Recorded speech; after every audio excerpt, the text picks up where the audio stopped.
మహాత్మా గాంధీ గ్రామీణ ఉపాధి హామీ పథకానికి ఇప్పుడు కేంద్ర ప్రభుత్వం పేరు మార్చింది. దాని పేరేమొచ్చేసి పూజ్య బాపు గ్రామీణ రోజ్గార్ యోజనగా పేరు మారుస్తూ శుక్రవారం అయితే కేంద్రం ఈ నిర్ణయం తీసుకుంది. అలాగే 100 రోజులు కదా, 100 రోజులు కాదు, ఇప్పుడు 125 రోజులు, అలాగే 240 రూపాయలకి వేతనం పెంచుతూ ఈ నిర్ణయం అయితే తీసుకోవడం జరిగింది. ఈ 240 రూపాయలు అనేది ప్రతి రాష్ట్రానికి కాదు, ద్రవ్యోల్బణం ప్రకారం ఈ యొక్క వేతనం నిర్ణయిస్తారన్నమాట. పల్లె ప్రాంత ప్రజల కోసం, పేదరికాన్ని తగ్గించడం కోసం ఈ యొక్క పథకాన్ని 2006లో కాంగ్రెస్ ప్రభుత్వం తీసుకొచ్చింది. ఇది గొప్ప పథకం.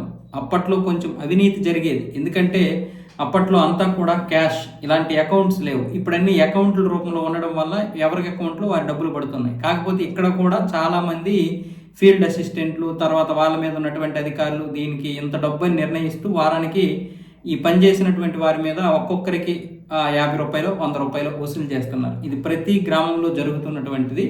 ఒక 100కో 200 మందికో ఒకరు మాత్రమే ఇలాంటివి ఎంకరేజ్ చేయకుండా ఉన్నారు, కానీ 99% ఇందులో ఈ విధమైనటువంటి అవినీతి జరుగుతుంది.